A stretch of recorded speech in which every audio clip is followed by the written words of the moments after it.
व्हिडिओला सुरुवात करते। स्टिचिंग सुरेखामध्ये सगळ्यांचं मनापासून स्वागत आहे। छोटासा व्हिडिओ आहे, एका खास व्यक्तीची मी ओळख करून देणार आहे। आम्ही गेलो होतो धारवाडला लग्नासाठी, तर तिथं मेकअपसाठी बोलवलं होतं तेजूला। माझ्या मुलीची मैत्रीण आहे ती आणि खूप छान मेकअप करते, मेकअप आर्टिस्ट आहे।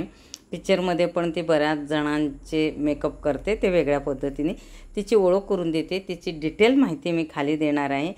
ती आहे तेजू, छान दिसते ही तेजू आहे आणि पुण्याला राहते। काय करते सांग? ही पिक्चर मध्ये मेकअप करते। प्रोफेशनल मेकअप आर्टिस्ट आहे मी, फिल्म इंडस्ट्री मध्ये काम करते।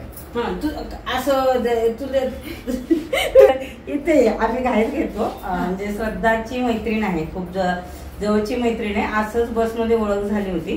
किती वर्ष झालं ग? 9 वर्ष झाले आणि खूप छान राहतात दोघी। तर तिचं शिक्षण वेगळं झालंय। काय शिकली तू? माझं MBA झालंय।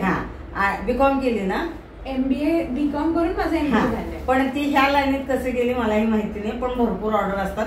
ते वेगळं काहीतरी करते, ते सांग ना मेकअपचं। मी प्रोस्थेटिक मेकअप करते, म्हणजे कट ब्रुजेस मेकअप करते। मी फिल्म इंडस्ट्री मध्ये काम पण करते। आणि तुला कॉन्टॅक्ट करायचं असेल तर? मला कॉन्टॅक्ट करायचं असेल तर माझा नंबर आहे 9764498375। खाली काकू डिस्क्रिप्शन मध्ये पण देते। हा, आणि आजचं काय झालं, कारण हे जे लग्न होतं ते ब्राह्मण आहेत ते, तर त्यांची विधी कंटिन्यू असतात। त्यामुळं असं ती मेकअप करताना शूट घ्यायला जमलं नाही, कारण सकाळी केली। काल संध्याकाळी पण जमलं नाही, आम्ही रीतीमध्ये होतो। पण तुम्हाला कॉन्टॅक्ट करायचं असेल तर हिला कॉन्टॅक्ट करू शकता। लग्नाचे पण सगळे ऑर्डर घेते।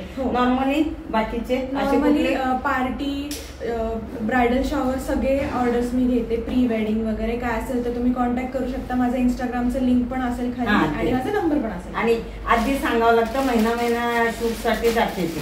कसं वाटतं हे? कारण मला कधी मी म्हणते तिला, एवढं शिकलेस तर ह्या लाईनीत काय गेलीस?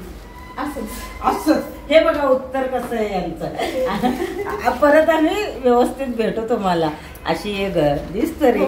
मग माझं चॅनल पाहते आणि माझे इंस्टाग्रामचे कुठलेही असतील तर सगळ्यात आधी रीलला हिच लाईक असतात, ते पटकन नोटिफिकेशन येतं। ते बोलले बरोबर चालेल। माझं कौतुक करतात।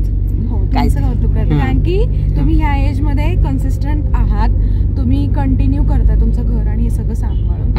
मी कसा रिप्लाय येतो, माझ्या व्हिडिओला किती व्ह्यूज येतात हे सुद्धा मी जास्त लक्ष देत नाही। एकदा बघते का मोबाईल तरी चेक करते नाही चेक करत, पण तुमचं चॅनल मी बघते। नाही सगळे बघतात, कारण काय आहे, मी त्यात बघत गेले ना तर मी स्वतः डिस्टर्ब होणार असं मला वाटतं। मला वाटतं 1-2 ऑर्डर मिळाले ना मला दिवसाला बस झाले। कारण आता ह्यांना अपडेट राहणं खूप गरजेचं आहे। माझं ठीक आहे, मी ह्या लेवलला आले, मी समाधानाने काम केलं, पण तुम्ही खरंच अपडेट राहा। जिथपर्यंत तुम्ही लोकांपर्यंत पोहोचत नाही ना तोपर्यंत काही हे नाही आणि कुठं तर कंटाळा येतो, खूप थकतात बापरे।